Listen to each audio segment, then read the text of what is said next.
What we're here to talk about today is the fact that the brain is and will be the 21st century battlescape in many ways. You will encounter some form of neurocognitive science that has been weaponized not only in your military career but in your personal and professional lives. It is valid, valuable, and already in operational play. The brain is the current and future battle space. What's new about this is the in-close nature of this. Increasingly, we're not seeing these things as weapons of mass destruction against gross aspects of the population.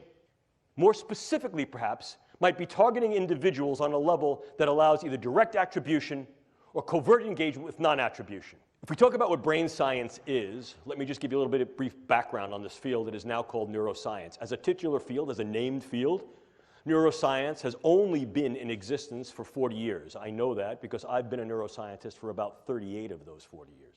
Increasingly, it is becoming an international, multinational, global, and independently exercised event and endeavor, which increases the capability of the brain sciences to develop not only new theories, but ever more sophisticated tools. So, how then can we use these elements as weapons, means of contending against others? Formal definition of a weapon, probably the one that you've heard about most recently, most contemporaneously in the literature, is the possibility to use some form of directed energy to affect physiology peripherally and also to affect the physiology and health of the brain.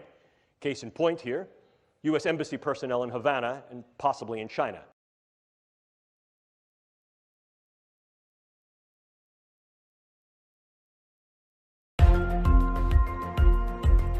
Περίπου 1.000 Αμερικανοί διπλωμάτες και στελέχη των υπηρεσιών πληροφοριών που εμφάνισαν μια μυστηριώδη ασθένεια, το αποκαλούμενο σύνδρομο της Αβάνας, ενδέχεται να στοχοθετήθηκαν με παλμούς ηλεκτρομαγνητικής ενέργειας, σύμφωνα με αμερικανική έκθεση. Κρούσματα έχουν επίσης αναφερθεί στη Ρωσία, την Κίνα, το Τατζικιστάν και σε ορισμένες αφρικανικές χώρες. Clearly, one of the things we can also do is transcranial neuromodulation, the idea of going through the skull to modulate the node and network activity of the brain, to implant certain brain-machine interfaces. These are many of the DARPA programs that you may hear of now. Probably the one that is most notorious is something called the N3 program, which is the non-invasive neurosurgical neuromodulation program being run by their program manager, Dr. Al Mundi. The idea here is to put minimal-sized electrodes in a network within a brain through only minimal intervention to be able to read and write into the brain function in real time, remotely. You can disrupt an individual from the level of their cell to their system and disrupt individuals on a variety of levels, from individuals all the way up to the social fabric. Target a specific individual, change or eliminate that individual with very little attribution and trace, and be able to leave prior to any attribution. Drugs can be exceedingly specific, and as I'll show you in a moment, can be very, very much used to individualize weaponology in terms of what we call precision pathology or precision effect. And by affecting the way that brain is built and the way it functions, influence in ways that are kinetic and non-kinetic the attitudes, beliefs, thoughts, emotions, activities. Look at the power that understanding tools and techniques of the brain sciences afford.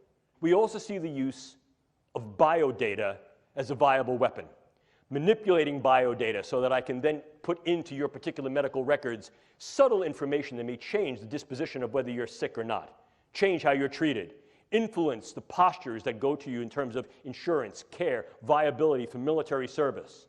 By altering that information, by changing those data, by purloining those data, I essentially change the you of you.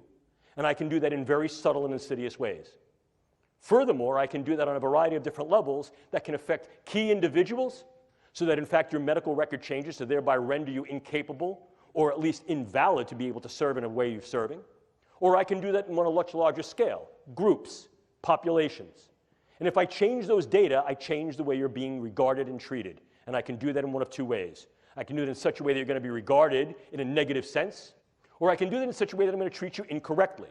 If I say, for example, you have a particular allergy or you have a particular disorder, you will be treated for that, and that could then harm your health and your stability in both a short wars approach as well as a long wars approach. One of the newest developments is that nanoparticulate matter can be stabilized for distribution. If you're not aware of what nanoparticulate matter is, it's that matter which exists on a scale of 1 × 10⁹. Very, very small, smaller than a cell.